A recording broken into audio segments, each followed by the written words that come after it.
இந்த பதிவு ஆரஞ்சு பழத்தை ஸ்க்வீஸ் பண்ணுறதுக்கு இல்லைங்க.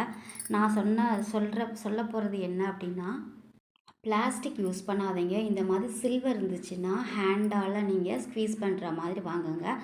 1000 தான் இருந்தாலும் அது பிளாஸ்டிக் தான். அதோடைய ரியாக்ஷன் காமிக்க தான் செய்யும். அதுக்கு தான் அந்த பதிவு. நானும் ஸ்கூலில் இருக்கப்பலாம் பசங்களை வந்து பிளாஸ்டிக் வாட்டர் பாட்டில் யூஸ் பண்ணாதீங்க, என் ஸ்நாக்ஸ் பாக்ஸ் கூட அதை கொண்டுட்டு வராதீங்கன்னு சொல்லியிருக்கேன். அது சொன்னால் உடனே ரிஃப்ளெக்ட் ஆக தான் செஞ்சுருக்கு. பேரண்ட்ஸ் வந்து அவங்க சேஃபாக தான் இருக்காங்க சொன்னவொடனே கேட்குறாங்க. ஓகே, நமக்கு வந்து ஆரஞ்சில் என்ன இருக்குன்னா விட்டமின் சி இருக்குது. அதில் ஃபைபர், எல்லா ஃப்ரூட்ஸ்லையுமே ஃபைபர் இருக்குங்க, நார்சத்து இருக்குது. ஸோ இதில் இம்யூனிட்டி பவர் நமக்கு அதிகமாக கிடைக்குது. கால்சியம் இருக்குது. நர்வ்ஸுக்கு வந்து ஒரு 30+ இருந்துச்சுன்னா எல்லாத்துக்கும் எல்லா இதுவுமே நமக்கு நோய் நொடி வரதான் செய்யும். அதை நம்ம எப்படி ப்ரிவெண்ட் பண்ணலாம், கண்ட்ரோல் பண்ணலான்னு தான் நம்ம பார்க்கணும். மெயினாக ஆரஞ்சில் என்ன ஆசிட் இருக்குன்னா அஸ்கார்பிக் ஆசிட் இருக்குது. தேங்க்யூ.